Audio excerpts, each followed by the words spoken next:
untuk tidak menyelesaikan sesuatu dengan baik. Lihat kuasa hukumnya itu, mutung aja mukanya.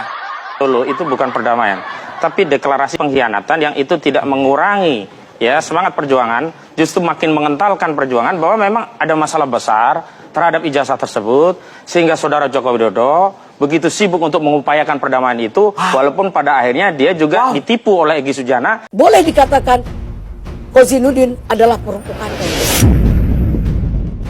Kenapa saya sampai begini? Saya tahu kartu truf mereka sendiri. Maaf, saya garis bawahi di sini. Pada seluruh bangsa saya, ini ada permainan untuk sebuah kepentingan seseorang dan kelompok.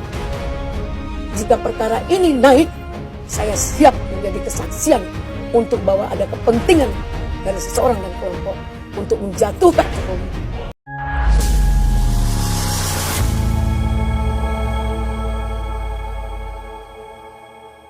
Assalamualaikum warahmatullahi wabarakatuh, saudara-saudaraku sebangsa dan setanah air. Dimanapun kalian berada, semoga kalian selalu dalam kondisi sehat walafiat ya. Berjumpa lagi dengan saya di Gaspol Update.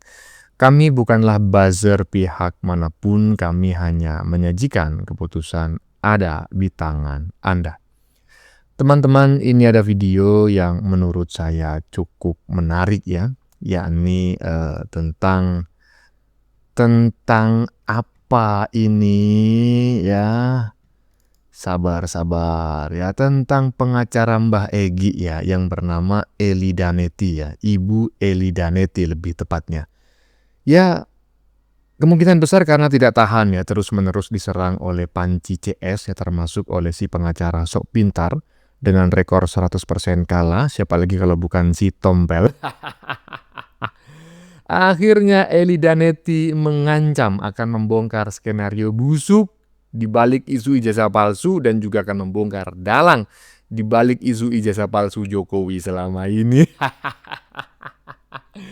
Akhirnya mereka saling serang sendiri ya. Selain akan membongkar dalang sebenarnya isu ijazah palsu dan skenario busuk yang direncanakan, Ely Danetti juga mengancam akan melaporkan panci CS ke polisi, terutama si Tompel ini ya, ke polisi karena telah menyebut Mbah Egy sebagai pengkhianat. Lanjutkan. Nah, bagaimanakah videonya dan bagaimanakah respon netizen? Mari kita tonton bersama, kemudian mari kita komentari bersama di bagian akhir video. Ini dia. Boleh dikatakan Kozinudin adalah provokator. Kenapa saya sampai begini? Saya tahu kartu truf mereka sendiri. Maaf, saya garis bawahi di sini. Pada seluruh bangsa saya, ini ada permainan untuk sebuah kepentingan seseorang dan kelompok. Jika perkara ini naik, saya siap menjadi kesaksian untuk bahwa ada kepentingan dari seseorang dan kelompok untuk menjatuhkan Jokowi. Tadi pernyataan Bang Egy, juga Rizal bersama Roy Suryo untuk buat LPK. Oh, jadi yang akan dilaporkan Kozinudin, Rizal Fadilah, dan Roy Suryo. Iya. Jadi 3 orang ini atas permintaan Bang Egy laporkan. Ya, laporkan. Yang pecundang itu adalah Kozinudin. Saya tantang dia. Pecundang itu Kozinudin. Yang lain itu, yang lugu itu, yang tidak ngerti politik Dan hukum terutama ya. apalagi tidak ngerti politik dan hukum, itu diayun-ayun oleh seorang Kozinudin sehingga mereka nurut aja apa maunya Kozinudin. Aneh. Padahal mereka semua orang cerdas loh. Oke. Dan akhirnya Bang Egy sendiri yang memberi pelajaran ke Kozinudin. Padahal dia yang Bang Egy yang tadinya menarik dia tujuan untuk kaderisasi. Ya, sudah terlalu dan keterlaluan. Kozinudin ini boleh dikatakan 80% besarnya oleh Bang Egy, tapi berlagak jago melebihi senior-senior. Laporkan Bu, ya tolong sampaikan kepada keluarganya Mbah Egi, termasuk kepada Mbah Egi, udah jangan banyak mikir ya. Udah hajar aja itu. Ya, si Tompel, si Dewa Panci, kemudian siapa lagi tuh? Si Aki-aki suara cempreng, laporkan semuanya ya. Karena apa? Sesuai nama perkumpulan yang Anda buat, TPUA, Tempat Pemakaman Umum Aki-aki ya. Lanjutkan, bongkar semuanya, bongkar dalang di balik isu ijazah palsu, bongkar skenario busuk di belakang isu ijazah palsu dan laporkan mereka semua. Kami sangat senang ya. Lanjut. Untuk tidak menyelesaikan sesuatu dengan baik. Lihat kuasa hukumnya itu, mutung aja mukanya.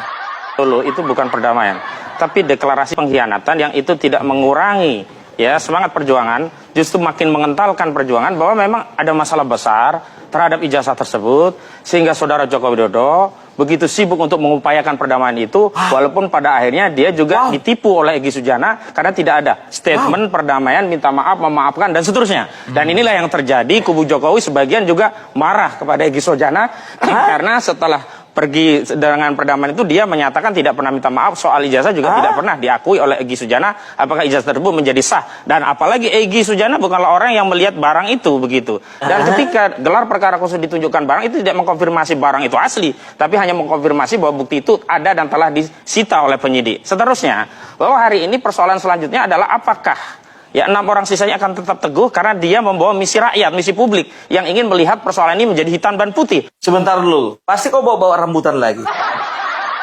Berapa kali kau debat, berapa kali kau wawancara di TV, selalu kau bawa rambutan.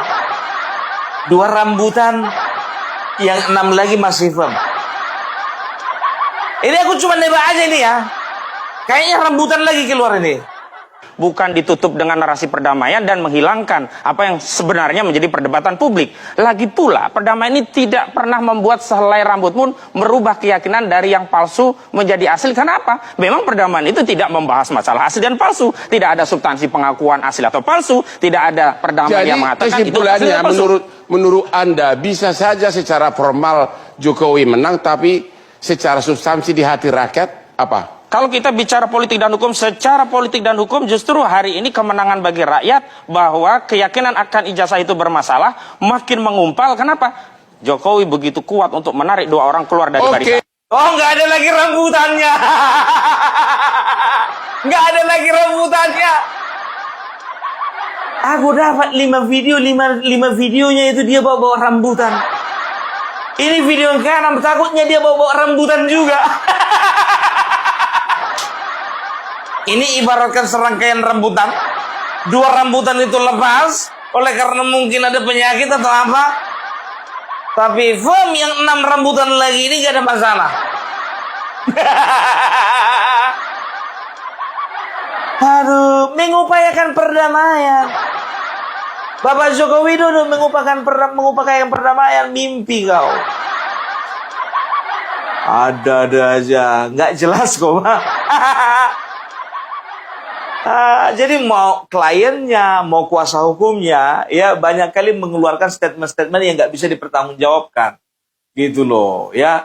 Nah, ini yang terakhir ya. Kalian lihat dulu ya. Ini orang lagi sibuk, ya, bagaimana untuk memenangkan kasus ini atau paling tidak bisa terlepas dari hukuman penjara. Rismond sibuk iklan jualan buku. Disodorinya pengacara itu satu-satu buku. Untuk endorse. Aduh, Rismond. Ya, jadi kita akan lihat bagaimana perkembangan selanjutnya ya mengenai kasus ijazah ini ya. Jadi ingat, ku bilang sama kalian, yang bikin menarik bukan ijazahnya lagi, tapi yang bikin menarik ya bagaimana peperangan yang terjadi antara mereka. Itu dulu dari Pumpar bilang salam NKRI, NKRI harga mati.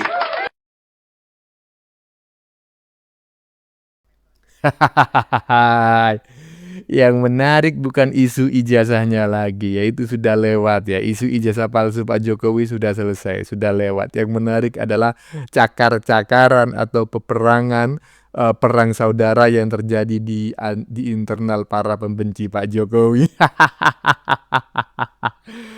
Egi kesal disebut tuyul ya kan oleh si Dewa Panci. Akhirnya Mbah Egi menginstruksikan sang pengacara untuk melaporkan si Dewa Panci dan juga si aki-aki suara cempreng, dan yang terkhusus lagi adalah si Tompel atau pengacara dengan rekor 100% kalah. Kita tunggu saja kelanjutan kasusnya teman-teman ya. Mudah-mudahan benar-benar dilaporkan dan disidangkan biar hiburan gratis kita itu selalu ada setiap hari.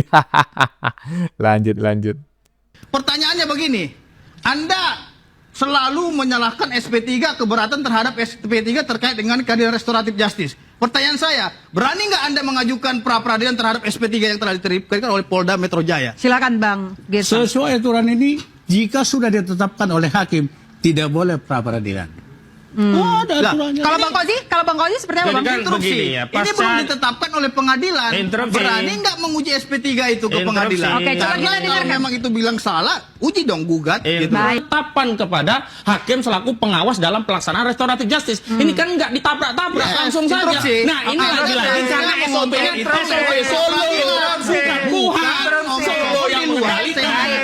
Baik, coba. Ini yang ambigu begitu loh. Baik. Satu sisi mengklaim restoratif justice berdasarkan ketentuan KUHAP yang baru, KUHP yang baru. Sisi yang lain begitu dikritik, dia mundur pakai aturan-aturan lama untuk menghindari. Kenapa? Karena tidak memenuhi syarat subjektif dan syarat objektif. Di antaranya syarat objektif di pasal 5 bahwa kasusnya itu harus minimum ya 5 tahun atau sampai 5 tahun. Nggak boleh di atas 5 tahun. Oke. Kasusnya Egy Sujana, DHL ini ada yang ancamannya 6 tahun, 2 pasal sekaligus. Oke. Baik. Tapi demi Solo, karena ini perintah Baik, Solo, silakan. semua ditabrak Silakan. aturan. Saya mau bertanya kepada Bapak Fauzinudin.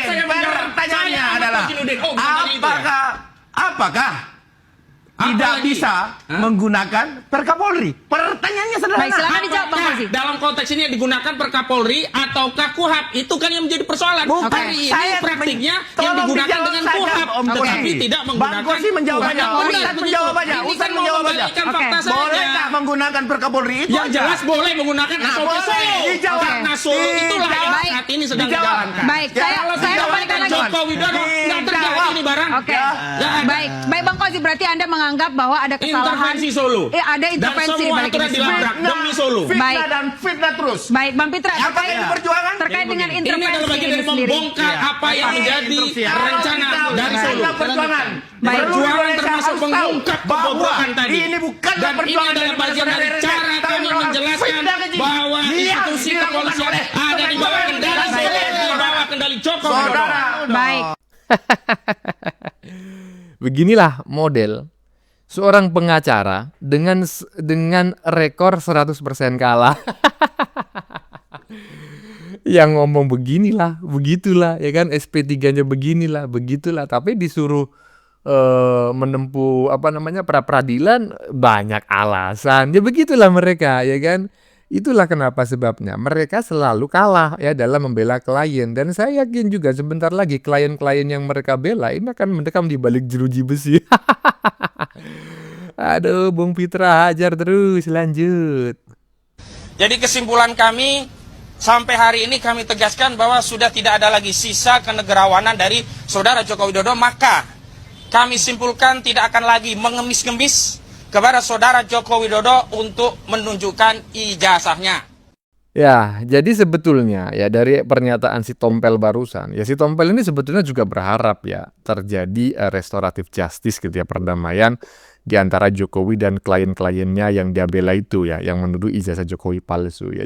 Cuma ya karena mungkin terlalu terlalu pede kali gitu ya, berharap Pak Jokowi yang minta restoratif justice.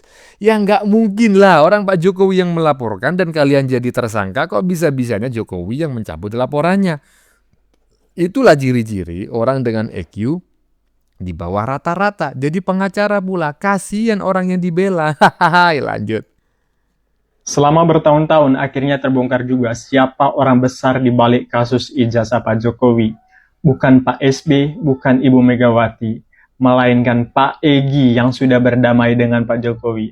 Orang ini menyebutkan kalau Pak Egy itu di balik kasus ijazah Pak Jokowi, dia yang membuat kasus ini gitu loh. Dan ternyata mereka itu sakit hati aja sih menurut saya. Karena Pak Egy ini kan udah berdamai dengan Pak Jokowi. Mereka itu sakit hati, kenapa sih Pak Egy itu berdamai sama Pak Jokowi? Dan tidak mungkinlah Pak Egy itu di balik kasus ini? Bukan Pak Egy. Orang besarnya itu bukan Pak Egy. Kalau misalnya Pak Egy orang besar di balik kasus ini, pasti orang-orang seperti ini nggak ada sampai sekarang. Kalau misalnya dia ya, kalau misalnya Pak Egy, nggak ada, mereka itu bicara sekarang itu nggak ada. Karena Pak Egy itu udah putuskan bubar kasus ini kalau dia orang besarnya. Karena bukan Pak Egy, mereka itu masih ada sampai sekarang. Masih ada mereka, bahkan ada wajah-wajah baru gitu loh. Ya, presiden terbaik itu nggak dihargai. Aku harap dari pemerintah Pak Prabowo selesaikanlah, bereskan ini. Selesaikan dengan keadilan aja gitu. Apalagi kasus ini kan udah bawa pengadilan. Tegaskan. Dan secepatnya itu harus selesaikan. Ini tahun 2026. Masa pemerintah nggak selesai-selesai? Ini presiden terbaik loh yang mereka tuduh. Gimana tanggapan kalian? Ya, sependapat saya ini adalah presiden terbaik dan saya berharap memang tahun 2026 ini akan terungkap gitu ya. Semua tersangka ini ngandang semua di balik jeruji besi dan aktor di belakang mereka terungkap. Tidak peduli siapa itu, apakah benar nggak ada orang besar, hanya Mbah Egy saja, ataukah ada orang besar di belakangnya. Tapi saya sih menduga ada benar-benar orang besar. Mbah Egy ini kan hanya pion gitu ya. Pion tingkat 1 lah begitu. Dan yang lain-lain itu adalah pion tingkat 2. Jadi di atasnya Mbah Egy ini ada, pasti ada.